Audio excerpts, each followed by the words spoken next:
Greetings to our listeners and welcome aboard to episode 61 of the Six Sports Podcast. I made a promise that I would have a special guest or two on this week. And if you're viewing this on YouTube right now, you can probably recognize at least one of the faces that are with me. If you're listening on Spotify or Apple Music, we are joined this week, father and son duo, legendary NHL coach, I should say, Bruce Boudreau, and Ben Boudreau joined me today. Gentlemen, thanks for coming on. Hey, it's our pleasure. I finally woke him up so we could do this. Oh my God! Finally woke him up. What time you normally wake up, Ben? Come on, honestly, you're a coach in the OHL. I'm usually up at like 5:30 with kids, but the difference is right now we're recording out of Hershey, Pennsylvania. Yeah. I've driven up here. It's a father-son weekend where we have the member guests at the Hershey Country Club. So without kids, I slept all the way to 9 o'clock in a very dark room that was cold, and I did not want to get out of my slumber, but yet here we are. We made a promise to you, so we're trying to deliver. I appreciate that. So when does golf start? 4 o'clock today. Well, that's a late tee off. Yeah. Well, it's only because today is the first day, and it's 9 holes only. Tomorrow and Saturday are four different matches, so it becomes a long weekend. Well, wow, okay. So it's a bit of a marathon. Yeah, he told me, about this a few months ago that I'll sign you up, and, he said, you got to come in and be the ringer. So he said, I signed you up, but only in pencil, so you better have your A game by the time you get here. So, he's too late to replace me by this time. So I've got a lot of guys I can phone in the next 2 hours, so you just better know your P's and Q's. What's your handicap, Ben? Right now it's a 6. Wow. My old man is double that at least. Wait. His handicap is me. That's the way it is. Yeah. That would be my position if I'm playing with. Now, Ben, like we played in a tournament a couple weeks back. That's where you and I got a chance to meet. So, and you were a part of the winning group, I believe. Yeah. It was fun. Yeah. It was a lot of fun. Yeah. I don't believe any of those scores, by the way. But anyways, that's fine. That's for another time. Listen, head coach, Niagara Ice Dogs. Wasn't the best season. I'm trying to be as cordial as possible, but wasn't the best season last year. What's the outlook for this year? How, now that you're in the position, right? I think you started as the associate coach last year, and then you came into the position, I believe it was late October, early November, when you were officially named head coach. One season's in the bank, next season's up. How do you move this forward and take the team back into the playoffs here? Yeah, if you're looking at the Niagara Ice Dogs and the OHL, it's when you're in pro hockey, you're trying to win almost every single year, where in junior hockey, you want to build a program and have a target window where you're really making a run at it. And, I've been coaching in professional hockey for over a decade, and my experience had been, in the minors in professional hockey. So it was my first time coming back to junior. And even before the wins or the losses or the outlook of the team, it's an absolute dream to grow up in the Niagara region and then come back and be the head coach of that junior team. It just, when you choose to get into a business like this, when you look at my dad's resume, I think there's been 30 cities in his lifetime almost where he's had to go to where the job is, both playing and coaching. And it's just a rarity that the job that I've taken on is in my backyard. So coaching in front of friends and family is a win within itself. So, I'm really blessed in that sense where the location of it is right in your own backyard. So I think it's amazing. And coming back, it took 15 games before they let the other guy go and promoted me to be the head coach. And I was lucky enough to receive a 5-year contract. So the idea is to start from the ground up and build for the following years to be a competitive team, not only just for one season, but for years to come. So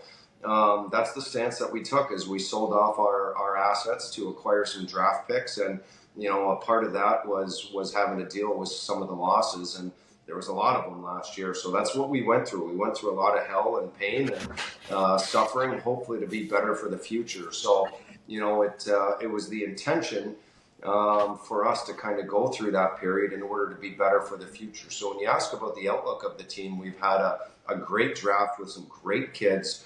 And we can start this season fresh with the head coach, with a plan, a culture, an idea of how we play, surround yourself with good people, which we've done, and really look forward to a fresh start. So the outlook is really positive, and it's really exciting from not only me, but the players and everybody, fans and organization included. So lots to look forward to here over the next few years. That's amazing. That's amazing. Bruce, what is it like to have at least one son kind of follow in the path of dad?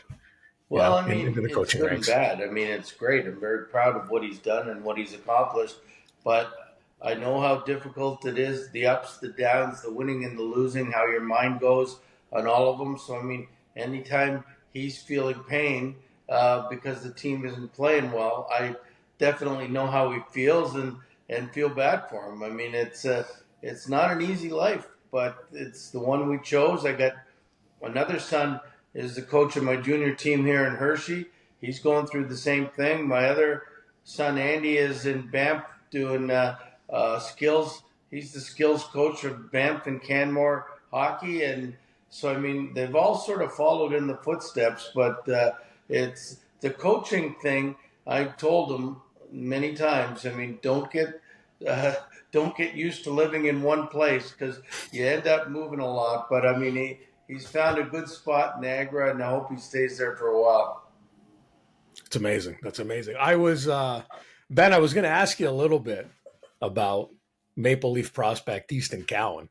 And then I looked at the schedule last year, and I'm like, oh, they played London only the first 2 games of the year. And I think that might have been the only 2 games that Easton didn't even have a point. So well, I don't know how much of a scouting report you can give Leafs Nation on that, but he was still with the Maple Leafs when we played London. They didn't even play games, and there you I go. think they were without their top 3 or 4 guns at that time, and they still smoked us at the beginning of the year. So I couldn't imagine what it would have been like with Easton Cowan and all the other guys. They didn't smoke you. You lost 3-2 in the first game. 2-1, but 2-1. And, wow. I mean, the second game was a close game, too. Yeah, 6-2. 5-2, I think. That's a heck of a memory, though. Look at the shot clock. Our goalie was pretty good that night when we lost 6-2. But it's all relative. I mean, the London Knights have been the cream of the crop and the premier team in our league for so long that you have nothing but respect for what the Hunters have built with that program, and they just seem to attract, and everybody wants to go to a winning club. And so London has been good. They will be good for a long time, and they get top end guys like Easton Cowan. I mean, Easton was playing junior B last year, in London, which is pretty crazy. So they find these guys and turn them into unbelievable players. So hopefully one day in Niagara we can get to that kind of status. It's amazing. Let's transfer here a little bit to the NHL if we can. We had some activity yesterday. One of them with one of your former teams, Bruce, in Washington. Yeah. I have to imagine that Gary Bettman was probably cringing as these trades came down the wire, because historically he hates when there's a news line that's during the Stanley Cup playoffs, especially when the finals are on. But you get a couple of, I guess, blockbusters trades going down yesterday. Calgary trading away Markstrom, but more of interest in Pierre-Luc Dubois getting traded from LA to Washington. Give me a coach's perspective when you have a situation like that where a player like Dubois, I don't want to say he forced his way to LA, but essentially kind of picked his ticket there, if you will. It was his third team in 3 years or something like that, and signs the big contract there, and it just doesn't work. What involvement might a coach have behind the scenes when that happens in communicating with the general manager and saying, okay, if we have an opportunity, we have to move on from a player like that? Coach would privately say, I hate this guy. Get rid of him. I mean, when you think about it, in Columbus, he sort of forced a trade to get out of there. He didn't want to be there. Yep. Yep. In Winnipeg, he said he wasn't going to re-sign with them right away. So everybody thought he was going to Montreal. So he goes to LA, where I think his agent is Pat Brisson or something, who's in LA. So that makes it right. He goes as supposed the number 2 center behind Kopitar right now to eventually take over when Kopitar retires. Has a dreadful year. And so, I mean, they're either stuck with him for 8 years or they can find somebody to take his deal.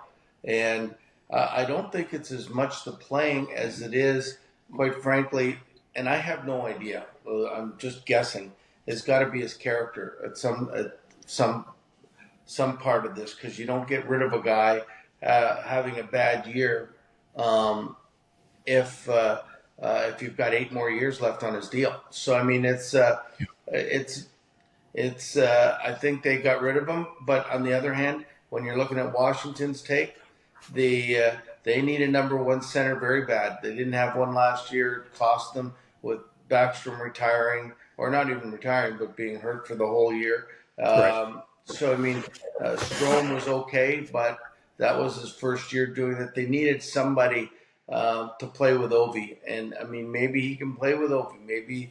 Maybe it's resuscitate his career, because they gave away Kemper, but Kemper, quite frankly, Lindgren had beaten him out for his job. So I mean, you're paying $5 million to a backup, and you couldn't do that. So it's a gamble on Washington's part, but I think they're at the stage where A, they had to get younger, and B, they have to do some gambling. So it may work out for both teams, and it may not work out for either team. So we'll soon see. I think it's trying to extend the window more than anything in Washington, right? I mean, you've got Ovi under contract for a couple more years. He's not going anywhere until he gets that goal record. I think that's crystal clear. I mean, Ovechkin will probably play till he's 45 if he has to eclipse that record. Well, I hope he's not 45 when that'll be dreadful years. Well, he's really close to it, and maybe much to what you said, maybe this kind of kicks it over the top and finds a little chemistry with Dubois, and maybe we're looking at a new goal record next season. So it's not that far off. So that would be exciting. Any opinions on the Stanley Cup Finals so far, guys? I mean, I think the general consensus a few days ago was that this was over when it was 3-0, and here comes Edmonton scrapping their way back, and kind of smells like it's going 7 at this point. But give me your thoughts. Personally, I'd love it to go 7, but the one thing in this, and correct me if I'm wrong, but Florida scored the first goal the first 3 games. Edmonton scored the first goal the last 2 games. You get into a Stanley Cup final, and it's like this, at a lot of levels. But you get the momentum behind you, and you ride that confidence, and that's when the pressure starts to come in a little bit. So with Edmonton being at home, I mean, either team is good enough to win the game. It's tough to predict before it starts, but whoever gets that first goal is monumental with the outcome of it. So, I mean, scoring shorthanded Connor Brown the other day, I mean, that's the biggest thing. If you're in Edmonton, the fans are crazy. Stanley Cup final, if you can find a way to get that first goal and ride that wave of momentum, I like Edmonton's chances. But then, Florida scores the first goal, then you've got all the pressure in the world trying to climb back, and you start gambling a little bit. That's when it opens up, and you even saw in Game 3 they were trying so hard. It was boom, boom, boom in 6 minutes, and the game was over. So a lot of storylines going into it, but I would love it to go to 7. We've got no sway in who wins, but I'd love to see a Canadian team win for the first time in 30 years in the NHL. What does sway mean? Well, I mean, whatever. And why are you sitting on the fence? You say if Florida scores, they're going to win. If Edmonton scores, they're going to win. Make a prediction. Who's going to win this thing? Edmonton in 6. Okay. No, it would be in 7. It's going 7. All right. I got Florida winning in 7 is my prediction. Now he's going Florida. That's all. I want Edmonton win, but I think it's Florida in 7. That's my prediction. All right, so he's got a little bit of head and a little bit of heart, if you will. Yeah. What are you thinking, Bruce? I don't know. Hey, listen, I predicted Florida in 5. And I still think they're too good a team to lose 4 in a row. I think they're going to somehow find a way. But to me, it all depends on if Bobrovsky can stop a puck again. Right. He's gone from invincible to holes all over the place. So, I mean, Yeah. that's if he can stop the puck. And the other thing is, if anybody can slow down McDavid, he seems like he's on such a roll right now. He's doing historic numbers. I think he's 5 points away from beating Gretzky's all-time point record. Yep. And believe that, that's almost 50 points in a playoff season. In a playoffs, It's yeah. unfathomable. And but either way, I will predict that he wins the Conn Smythe no matter what. But I'm thinking that Florida's still going to win it. I picked them in 5. Now I think I'm picking them in 7. Okay, so we have a couple of Floridas here. You coached a little bit against McDavid, definitely, right? Yeah. In your time in Vancouver, obviously that would have been your last stop. How do you stop him? How do you stop him? How do you coach against that? You almost have to give taking away the power play, okay? Because there's a lot of points done on the power play there. But if you take the 5-on-5 play, you almost have to give up trying to score when he's out there and playing above him. You get the puck deep, you play above him. You don't let him skate from blue line to blue line with the puck, because that's where he becomes off the rush so dangerous. So, I mean, it's been a test. We played him. My last year there, we played them 2 times in the preseason and 3 times in the first 2 weeks of the season. And so, I mean, you get a chance to see him a lot. And he played in all 5 games in those situations and played him the years before. And, but I mean, you get to more admire him when you're watching him. Sometimes you forget to coach because you watch how good he is. But I mean, it's he's one of those players you have to have a plan against when you're going in. You just can't treat it like another team, and you can't treat him like another player. Find that interesting. For me, I mean, the biggest thing when I look at McDavid, and it's much of the play, like even when you're talking about the record and Gretzky's record, like, I mean, it's no secret. The goalies are twice the size today. And we're not just talking in height and stature, but we're talking equipment and all that than what Gretzky would have been facing, back in the day. So to see someone in this modern era of hockey do what he does, and he's not exclusive, but he's definitely up there. I mean, Kucherov had a phenomenal season. McKinnon had a phenomenal season. To see these guys putting up, the point totals that are coming back into the NHL today, with the power play definitely being a big part of it in the NHL over the course of the last few years. It's truly like, it's crazy, because if I look back, and I mean, I'm 43 this year, and you think of the late 80s and hockey that you would have seen there, and then you get into the mid 90s and the dead puck era and all of that stuff. You never thought, like, I really truly never thought that we would see a guy with 150 points again, or 50 points in a playoffs. But yet here we are, and I mean, it just speaks to the level of talent, really, that exists, in this modern era of hockey. I mean, it's a real treat for fans, I think, to be able to see stuff like that.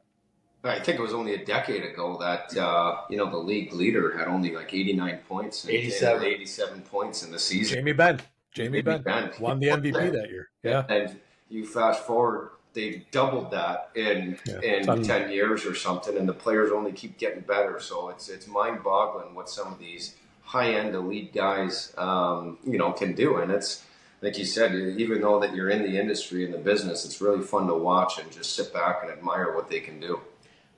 Well, part of it too is, I mean, you got guys like Ben who coach in the OHL, and they have skills coaches. They have so many personal coaches, and the coaching is better now than it's ever been. The players are bigger, younger, faster. They all have their own thing starting at 12 and 13 years old going on. And then you have the coaching level at junior is so much better than it was 10, 15, 20 years ago. that I mean, it's not surprising the players are so skilled. And I mean, you watch a game on TV like the finals tonight, and sometimes you think that your TV's in fast motion because the players are going so fast, and you got the flicker and you're going slow it down. You've automatically put it on too quick or something.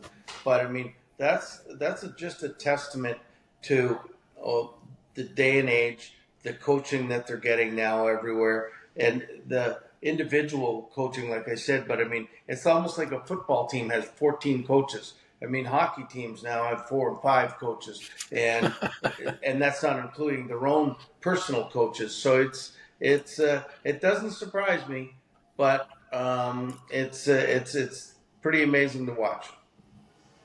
Truly is. Can we talk a little bit Toronto Maple Leafs? Sure. Yeah, I know. Hey, oh, boo. So, I mean, you obviously, and I follow you online, so like I know that you either dreadfully or willingly watch some of their games whenever you can. I don't know how much you're able to catch yourself, Ben, obviously, because you're in the midst of your own duties in coaching your own team, but they're always in the news. And there's always something. And of course, the Leafs have a couple of things that are going on this offseason with a new coach coming in. And then some stories that just keep circulating around Mitch. Let's start with Marner if we can. A couple of weeks ago, a report drops, and I forget exactly who said it, which one of the, if it was a TSN guy or if it was Elliot Friedman or whoever it was, had made mention that Sheldon Keefe reportedly was extremely careful with how sensitive Mitch Marner was and how he would talk to him and things like that. And I don't know how dialed in you are, you guys might be, but a few seasons back, I remember a post-game conference where Keefe came out and ripped into his players publicly. The next day he walked it back and basically apologized for doing it. So there's always this feeling, I think, amongst Leafs Nation that there's a certain sensitivity in that dressing room. How do you deal with that as a coach when you feel that maybe you can't be as tough on certain players or they might have a certain persona that pushes back? How do you navigate, waters like that? Are you dialed in with the Leafs? I mean, I'm a Leafs guy through and through. I mean, I've kind of, it might be a cruel sense of torture, but I've turned my 2 young boys into Leafs fans as well too. I took on my birthday, took my son to the Leafs game against Ottawa, and of course they lost. But I am a big fan of being a Toronto guy, and it's an absolute soap opera when you watch what's going on, and I think a lot of other things go similar to other teams, but they don't quite get the recognition. To me, I think they hired the wrong coach. They probably should have hired a Toronto guy that probably grew up playing in the organization, drafted by the team, that knows the Toronto media and the fans, that they all could embrace. Are you talking about the guy to your right? I don't see anybody over there, but yeah, okay. I'm just saying. I do get the change, understanding going to a hard-nosed guy like Craig Berube, who does have a Stanley Cup, and that's the ultimate goal, coming from a player's coach. So I understand the decision, whether you like it or not, and at some point something's got to change. If the players aren't going to change, the coaches got to change, and it's all year. It's going to come down to what they do in the playoffs. So it's going to be interesting to see. You got any opinion on that, Bruce? Oh, yeah. No, I'm getting calls here, and my mind is going different directions right now. Oh, you're all good. You're all good. No, listen, I follow the Leafs as much as anybody. When I'm doing radio and TV and talking about them all the time, I mean, I still think they're a great team. The Mitch Marner thing, it's going to sort itself out. I mean, I don't think anybody's that sensitive, quite frankly. I mean, you can... The Keefe thing, and I remember it pretty well. He did come out hard, but maybe he came out too hard, and I'm sure behind closed doors he told them the same thing, and he tells them the same thing all the time. But that shouldn't have got out into the press on him apologizing, because it shows a sign of weakness, quite frankly. Yeah. But that being said, the Leafs in general, I don't think they should trade Mitch Marner. I think you're never going to win that trade. He's too good a player. But I think they got to make the team around him and around Matthews and around Nylander and around Tavares stronger. That's what they got to do. They got to find better players, and then they got to believe in those other players and not just use those 4 players when things go bad. Make the other players better, make them more accountable, and if they do that, I think they'll be fine up front. I do think they have to get better on the defensive end. I think losing Brody and Giordano this year, it's going to get younger. It's going to get a little bit better. So, I mean, I think every year us Toronto fans always think the same thing, and they're going to win. And we get let down a lot, but we watch every night. And eventually, if whoever wins when Toronto does win the cup, if they ever do it again, will be a god in that city for the rest of their lives. So, I mean, we keep hoping every year, and it's like anything else. You just hit and hope. I think Brad Treliving will do a really good job this summer of getting what he wants in there as far as players go, and I think they'll be stronger next year for it. What? And I don't know if you can answer this or not, but I'm going to put it out there. Did you throw your name in the hat? My name's was in the hat. I talked to Brad a little bit about it, but they went in the direction that they think they're going to win with, and I think Berube's a really good coach. Coached against him for a long time. I actually interviewed him for my assistant in Anaheim before Paul McLean got it. So it's I think he'll be a different kind of coach than Sheldon, but at the same time, I think he was a tough guy, but that he's really in tune with the players and the thinking and everything else, and I think he'll be really good with them. It's really good. I want to touch on. I'm having a laugh as I'm remembering this story because I think you dropped this nugget a couple of years ago. We'll just ship off the Leafs for a second here. Your time in Vancouver. There's a little nugget story about Quinn Hughes and about somebody coming to you and telling you that maybe you should move him to another position. Can you talk about that at all? I mean, I think it's out there. It was done. It was a suggestion made. When you're not winning, people make suggestions to you. I didn't do it. I said there's no way I'm going to do it. And Quinn Hughes is, as you're going to see pretty soon, is going to win the Norris this year. So it was a good choice. I mean, sometimes you get